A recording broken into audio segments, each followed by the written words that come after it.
Mnogo brgo se dogovoривте за заедничкиот концерт со Профундис. Што во вашиот случај одлучува дали ќе прифатите или ќе одбиете покана на некој оркестар за заеднички настап? Pa, mislim da su tu neke ključne stvari, recimo da pre svega prepoznam u saradnicima, da li je to orkestar, da li je to umetnik, sličnu neku viziju, sličan način razmišljanja, pristup klasičnoj muzici, ne samo umetnički, nego i u smislu promocije, u smislu širenja te misije koju u stvari svi imamo, barem ja tako shvatam. Вашето поле на делување одамна го проширивте, настапувате и со музичари кои не изведуваат класична музика. Меѓу најактуелните проекти ви е Рокел Класико со Неле Карајлич. Па што е целта на тие проекти, Стефан? Pre svega to je jedan moj instinkt, odnosno tako, jedan aspekt mog karaktera, rekao bih, jer ja još davne neke 96. godine, ne, još pre toga, to je bilo još pre, znači 95. sam prvi put okusio recimo džez.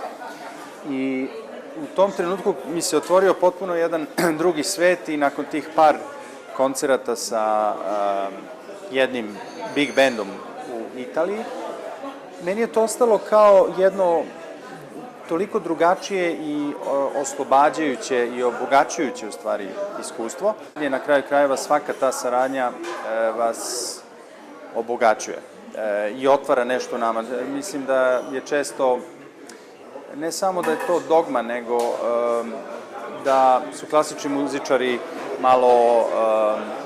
malo kruti, da ne mogu da izađu iz tog svog nekog sveta.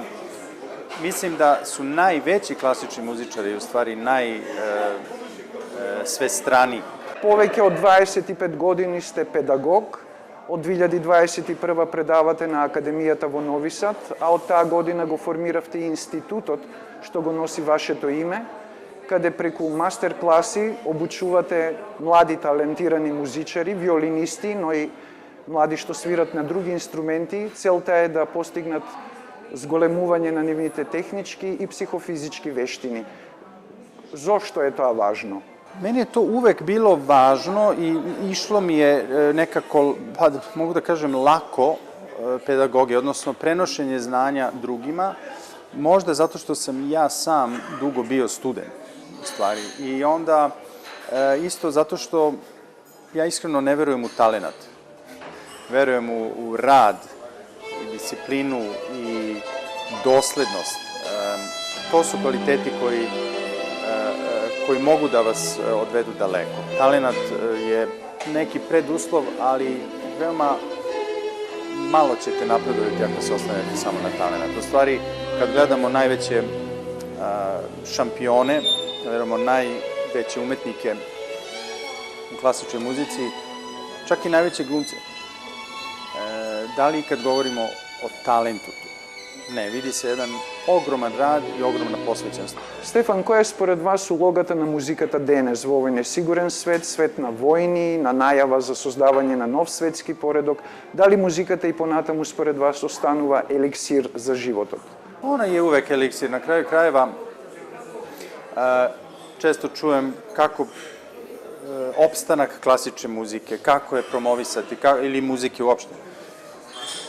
Znači, čak da svet prestane da postoji u nekom najjezivijem obliku sad, i dalje prvi čovek ili ljudi koji će ostati na toj planeti će opet biti u stanju da uzmu dva kamene, da krenu da prave neku muziku i da na neki način kroz ne samo reč, nego i zvuk ta svoja iskustva ispoljavaju. Tako da mislim da ne treba biti zabrinut za muziku kao tako. Mnoge druge stvari veštačka inteligencija, recimo, može da zameni.